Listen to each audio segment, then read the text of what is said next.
And good night, everyone. This is update for April 3, 2022, day 39 of the war, end of the date update. For those of who are impatient and just looking for updates on the map, so it's very static. There is really pretty much no updates. The only the more information we have on Mariupol, beyond that, it's all pretty much static. So if you want to skip this video, you're welcome to do so. We do the reason for all of this. It's just basically quiet because Russian side is regrouping. Obviously, initiative is on their side, so they're gonna call the next action, and everybody's expecting is gonna be this north of Donbass, northern part of the Donbass region, right? That's still controlled by Ukrainian army, so that's where the action is expected to be, and we'll see if that what happens there.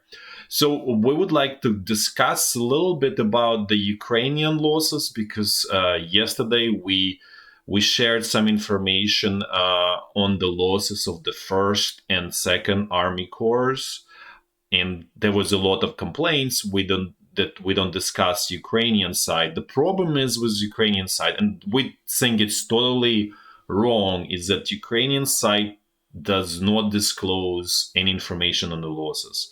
We think it's disrespectful to Ukrainian population that this is happening, but unfortunately, this is a situation. So it's extremely hard to make any judgments.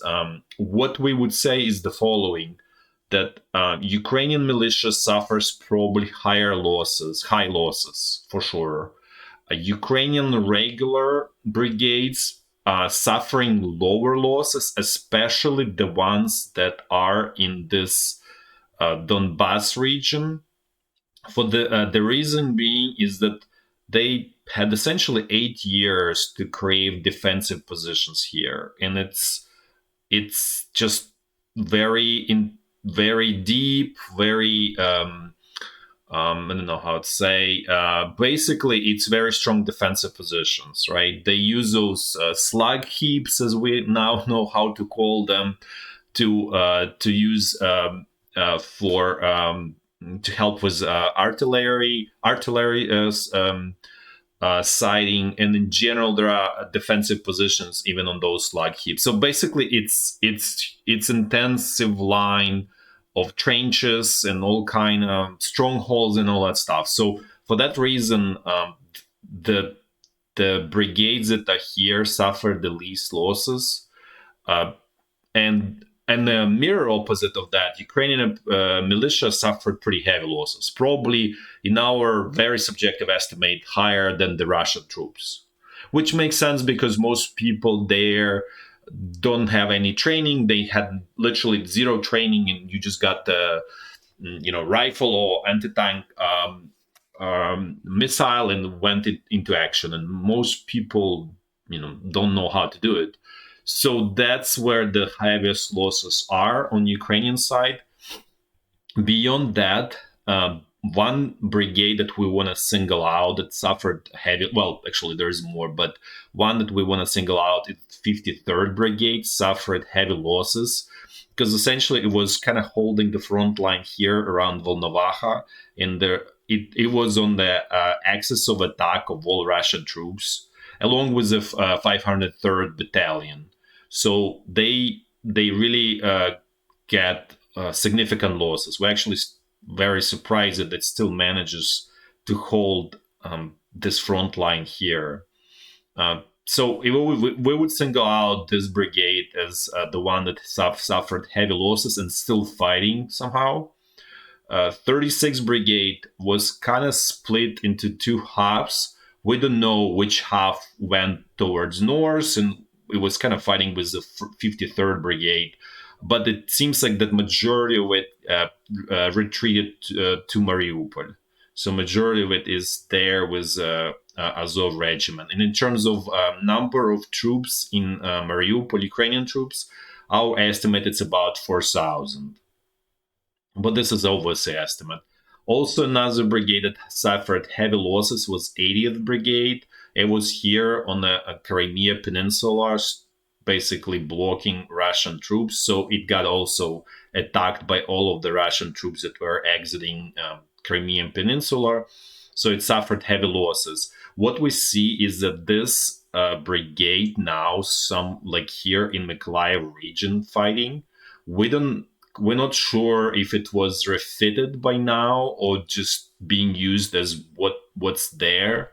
So that's very big question there. We don't know answer to that. And then another thing that we determined is that third tank brigade is actually not fighting in Izyum. It's fighting somewhere. Unfortunately, it's a mystery for us for now. We don't know where they are. In terms of the brigades here that were near Kyiv, the one that suffered the heaviest losses is probably 1st Tank Brigade. Then the next one is the 14th Brigade, and then the 72nd one. The brigades that suffered least losses are the 10th and 58th. What we still see that 58th is still roaming here in Chernihiv region. We're not sure why. We don't see 10th. So there is good chance that it moved already towards Donbass, or potentially covering flank here of the 93rd Brigade, because what we see that 93rd is kind of moved a little bit closer towards Kharkiv. So that's kind of what we're seeing right now. So we definitely kind of certain that Ukrainian army can easily send, and probably already did, 10th Brigade and potentially 58th. These other 3 brigades, they suffered some losses, but they are not as they didn't suffer as bad losses as 80th or 53rd Brigade. So unfortunately, we don't have any quantitative number. It's all qualitative discussion, and this is our estimates, right? So we just want to make it clear, because then people will start claiming all kind of things in the discussion under the video. So that's a situation with Ukrainian side. That we actually managed to get more information on the Russian side. So it turned out this 30th Brigade was here in Chernihiv region, so it's part of this eastern group that's returning, and we think it didn't suffer that many losses. So it's probably another brigade that's going to go here. So also please remember there is this. So at this point it's these 2 brigades, and there's one more, and then 57 divisions. Those units are fighting on the front, so they're not somewhere in reserve. They are actively fighting somewhere on the front lines here in Ukraine. Our best guess is that they're actually fighting here along with the 1st and the 2nd Army Corps, because if we look, if you just the 1st and the 2nd Army Corps, they won't be able to truly attack Ukrainian troops here, because probably if you just compare Ukrainian troops versus those 2 corps, that Ukrainian troops probably outnumber them. Plus, they have excellent defensive positions here. So then Russian side still managed to push a little bit Ukrainian side here. So it really tells us that probably this brigades and this division are somewhere here, but unfortunately we don't have firm confirmation. This is just, again, educated guess here. So this is overall overview. Let's actually now start going from north, as we always kind of do, and towards south, and then we're going then west. So here in the Kharkiv, just shelling, nothing truly major happening here. Here there is extremely fierce fighting, call it like meat grinder, we would call it an equipment grinder here going on south of Izyum on this bridgehead that the Russian troops established here. And what we're learning, they even using this sunburn systems, which is essentially thermobark rockets. And the way they work, just the rocket itself has it's a kind of like a semi-liquid substance, and well, it's explosive. But what it makes it so kind of like scary at the first glance is that the manufacturer adds to it to this semi-liquid explosive aluminum powder or magnesium powder or combination of the both. We don't know. It's basically know-how manufacturer, so we don't know exact details. But the whole idea is that they add this, call it like light metals, if anyone knows, in the Mendeleev group of metals. So they add this light metals, and what they do, they extremely explosive and they burn super fast, powder specifically, and at high temperature, about 1,000 degrees Celsius. So that's what really creates this kind of call it beautifully scary looking effect when they explode. Is just because this powder is getting kind of basically the rocket blows up by itself and creates kind of like a cloud of all this mixture with this aluminum and magnesium powder. And then there is a second kind of like explosion that actually ignites this cloud.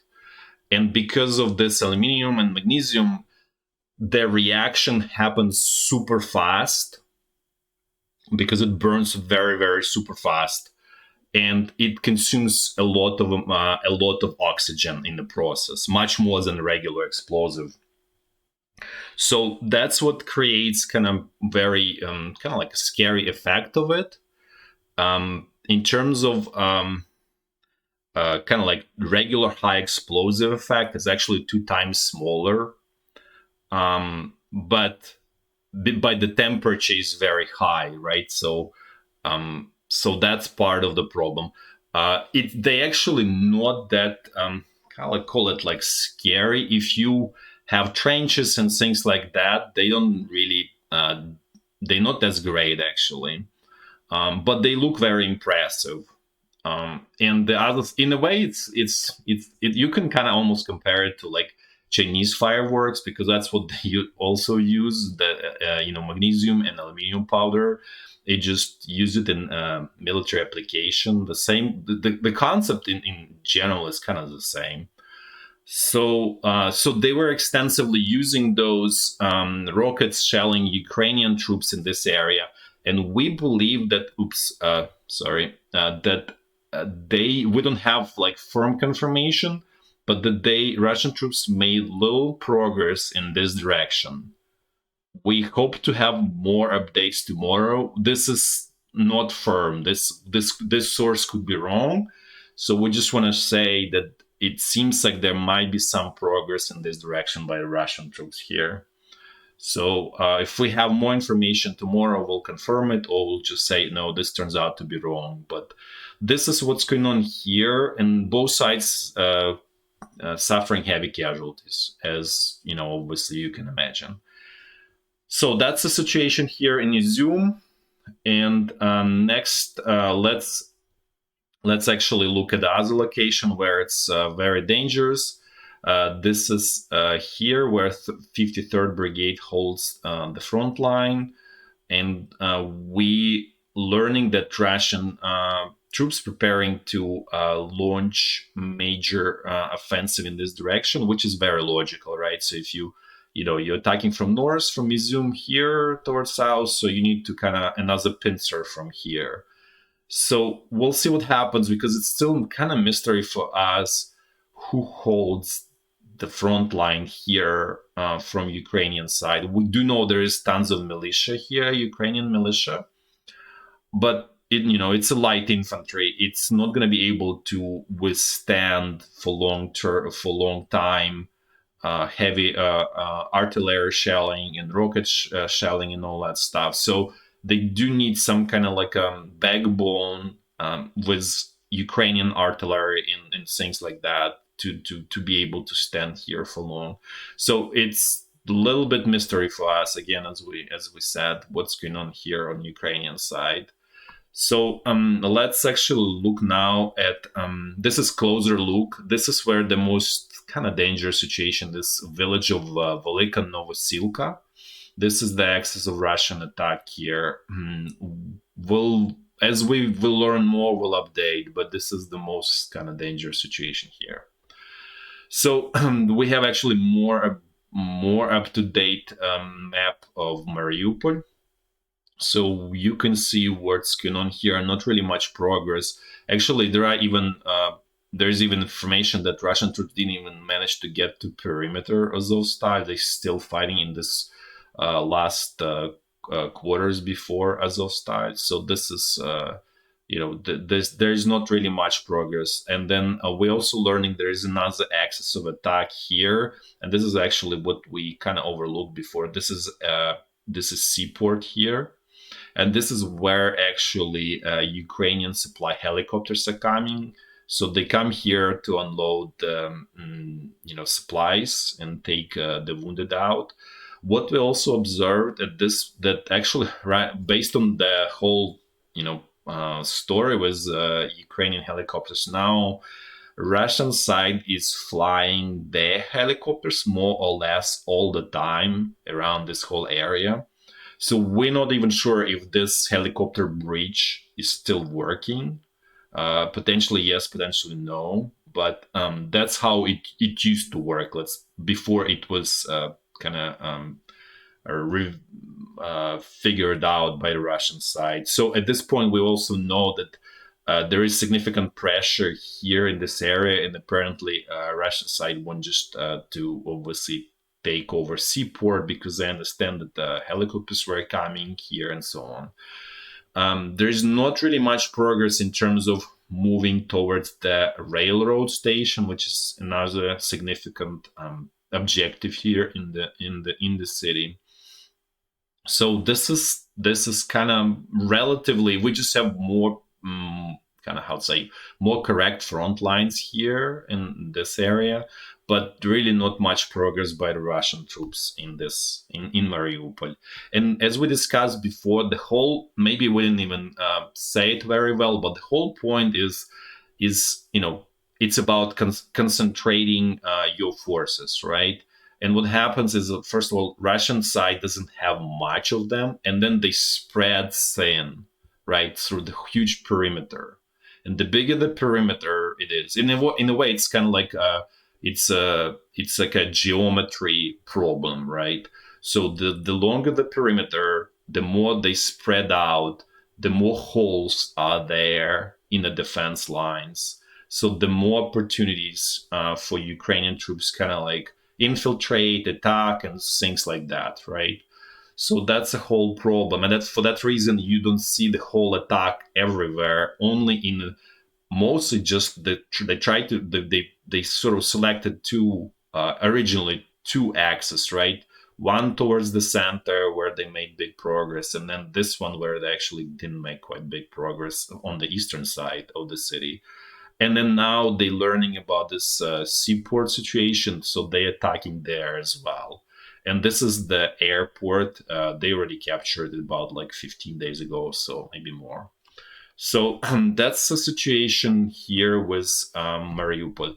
Now let's look a little bit around Mykolaiv, Kherson region. There is really not much. What we're learning is that Ukrainian troops managed to get in there, we call it futile attacks, towards the border between the Kherson and Mykolaiv region.